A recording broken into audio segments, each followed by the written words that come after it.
ഇന്നുണ്ടല്ലോ നമ്മുടെ star fruit, അതായത് ചതുരപ്പുളി വെച്ച് നമുക്കൊരു കറി ഉണ്ടാക്കാം. അപ്പോൾ അതിന് വേണ്ടിയിട്ട് ആദ്യം ഈ സ്റ്റാർ ഫ്രൂട്ട് 2 ഞാൻ എടുത്തിട്ടുണ്ട്. അതിൻ്റെ അരികൊക്കെ കട്ട് ചെയ്ത് കളയുക. എന്നിട്ട് അതിങ്ങനെ സ്റ്റാറായിട്ട് കട്ട് ചെയ്ത് മാറ്റി വെക്കുക. പിന്നെ കുറച്ച് വെളുത്തുള്ളി, പച്ചമുളക്, കുഞ്ഞുള്ളി ഈ വക ഐറ്റംസും ചെറുതായിട്ടൊക്കെ അരിഞ്ഞ് വെക്കുക.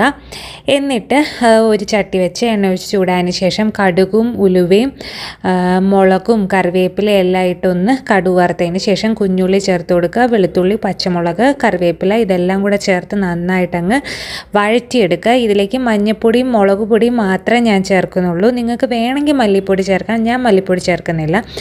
എന്നിട്ട് വെള്ളം ഒഴിച്ച് ആവശ്യത്തിന് ഉപ്പുമൊക്കെ ചേർത്തതിന് ശേഷം ഈ നമ്മൾ അരിഞ്ഞു വെച്ചിരിക്കുന്ന ഈ ചതുരപ്പുളിയും കൂടെ ചേർത്ത് അടച്ച് വെച്ച് വേവിച്ചെടുക്കുക. ഇത് വെന്തതിന് ശേഷം ലാസ്റ്റ് ശകലം കായപ്പൊടി വേണമെങ്കിൽ ചേർക്കാം, ഞാൻ ചേർത്ത് കൊടുത്തു. എന്നിട്ട് ഇതിലേക്ക് കുറച്ച് കറിവേപ്പില എല്ലാം കൂടെ ചേർത്ത് കഴിഞ്ഞാൽ ചോറിൻ്റെ കൂടെ കൂട്ടാൻ പറ്റുന്ന ഒരു കറി ഇവിടെ റെഡിയായി.